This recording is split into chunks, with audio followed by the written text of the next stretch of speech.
generation, and actually you're an accountant and you talk about finance. It's a disjointed thing. We want to know about who you are and the core person behind you. And today, I haven't done this for well over a year. I was looking up the other day, so I thought it was my turn.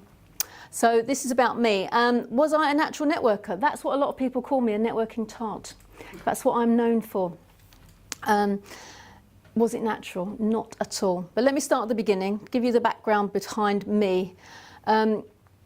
These are the most important people on earth. Ever, full stop. That's what I look like when we met. So, this is my daughter, and what I like about that particular picture is she is having fun in GAY down in London. And he was a dancer, and he was being just aggressive towards her as a kind of fun thing. But her reaction, her split reaction, somebody had the camera, and when somebody was being so aggressive to her, she gave him a kiss. That's so cool. The other one over here, Nick. Did he respond? He laughed. He laughed. It was cool. But it's quite an energised space. It's an amazing picture because he does look very vicious. Yeah. Yeah. No, he was fine. Nikki, on the other hand, on the green photo over there, 2 years younger. As you can see, she loves her singing. She's an actress as well.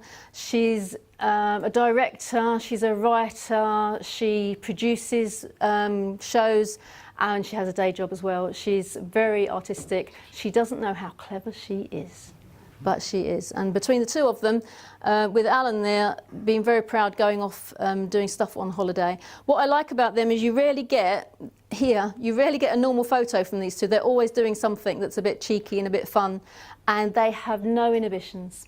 From a very early age, I would say to them, should we go? Should we do it? Yeah, and they're off. We went to a wedding once, and they were the only kids there, and they were bridesmaids, so it was a no children event.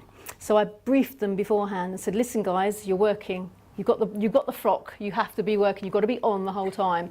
They were like, what were they, 9 and 11, something like that, relatively young. And they worked the room. They made sure, do you have a drink? Have you got everything you need? They did the whole thing. And at about 11 o'clock at night, I sat down because I was exhausted, and Nikki came on me, Mummy, come on, you're supposed to be on. Sorry. They just do everything. So if you're in a silly place, we'll be the first ones up dancing. And I don't have to say, do you want to dance? They just go for it. They don't care who's watching. They dance like no one's watching. And of course, that person over there is my gorgeous husband who's sat at the back, and he has been my rock for 40 years this year. We've been together. I think that deserves a round of applause. Ah, thank you. poor bugger. Thanks, Chris. You're not wrong. Sorry, I swore. Okay, we'll erase that one. Okay, so a very quick resume of me. Born in '63, you can do your own maths. No. In Forest Gate, thank you, Scott. In Forest Gate, I was born. Anyone been to Forest Gate? Yes. Yeah. Do we go back? Which month were you born in? February. February. Mm-hmm. And just after the winter, where it was snow from Boxing Day through to March, and my mother fell over while she was pregnant, and I now, she believes, as a result, have a birthmark all the way up my leg like that. Has that affected me? You bet it has. That's another story. So I was brought up in an area where I was the white minority. And I didn't know that until I was about 6, when I came home with some of my friends and we had tea, and they were going home, and my mum quietly said to me, "Don't you have any white friends?" And that's the first time I literally went, oh, they're a different colour to me. I hadn't seen it. I remember distinctly going, what? And then no, I don't actually. But when I looked at my school, the only other white person in my class was from New Zealand. So I was the only English, natural English person in there, but it was brilliant. My whole street was multicultural. So when people give me racist remarks or anything, or the fact that Hertford is predominantly white, it really gets to me. And I think I've grown up with any ism, whether it's sexism, ageism, racism. My hackles go up the back of my neck. I don't like it, and I will defend anybody to the death on having freedom for equality. Left school with 2 O-levels. Oh, I remember O-levels. You were a great student then. That was more than that. It's worse than that because I took 11. Now you tell me. Oh, Failed loads. okay. And my mother blames Alan because we were out every night. What were you doing? I just asked her.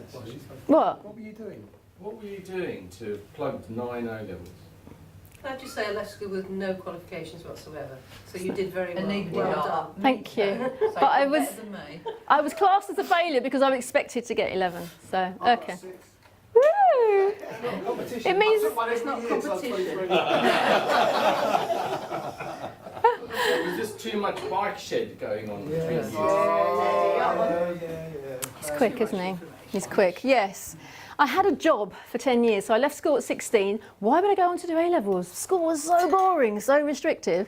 So I went and worked for local government. It was horrendous. I didn't like it. I was very good at it. I got promoted all over the place. I worked in GLC, in the Greater London Council, in Poplar, Limehouse, Bow, Isle of Dogs, and that was my university of life.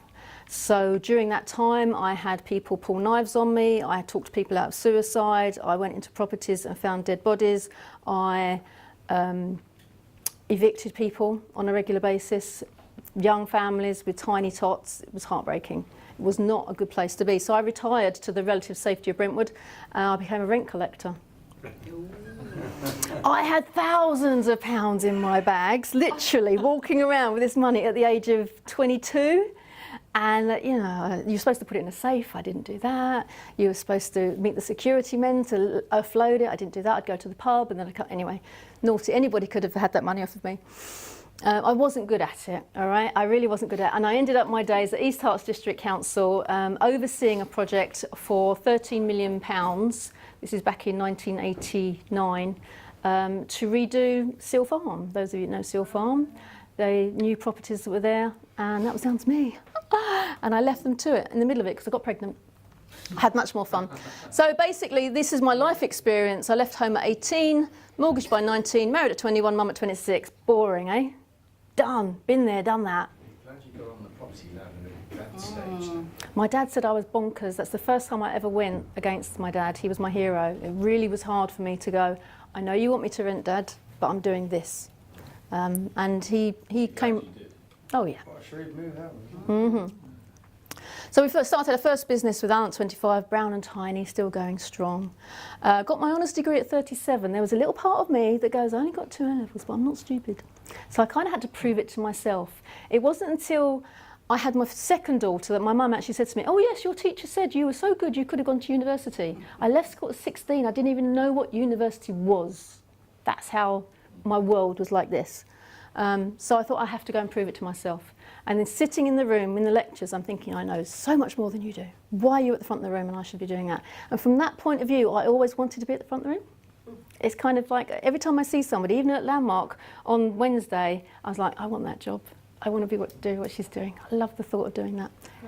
Helping people. Oh no, I've got bigger plans than that. That's too small. That's too small. So I was a teacher at 36. Primary school, 8, 9, 10-year-olds, did some nursery reception work as well, but I was always in trouble. I was always breaking the rules. So a quick example is one day it was snowing and I've got the 9-year-olds and we're on maths. Curriculum for the whole school is maths at that point. And I look out the window and go, hey, it's snowing, let's go outside, let's go play. And we did. Of course, it's called science, isn't it, when it's snowing? So we looked at compacting snow, we looked at snowflakes, we looked at freezing, we looked at melting. And I'm like, where's everyone else? Nobody else is coming. Why are they coming out? Why are we the only class out there? So we took the kids back in and somebody knocked on my door and went, the head needs to see you at the break. And I was told off for that. Why will you go out there? Everyone was on curriculum for maths. And it was not my fault they can't create a lesson plan out of fresh air. So no, you can't do that. And lots of times I was told I can't do that, and I was told you'll end up in court. And I'm like, I'll have my day in court. It was like, so the red tape and everything that went around it, compared to what you should be doing is looking after the interests of the child, really frustrated me. And eventually I had to come away because I started working at a school where it broke my heart every day to see those kids. I did a PSHE lesson where we were talking, the topic was drugs. So I said to the teacher I'd been working with, where are they at? Are we talking about, this is 8-year-olds, Calpol, paracetamol? No. Heroin, crack, cocaine, you know. Okay. So I kind of started the ball rolling, and those kids knew more than I ever wanted to know. And I realised that most of them were hanging out around pubs with their dads, going to the pub and delivering and doing all sorts of things. And I'm like, wow, can I take you home tonight? Because I don't want you to go where you're going. And it emotionally, it gets to you after a while. You can't keep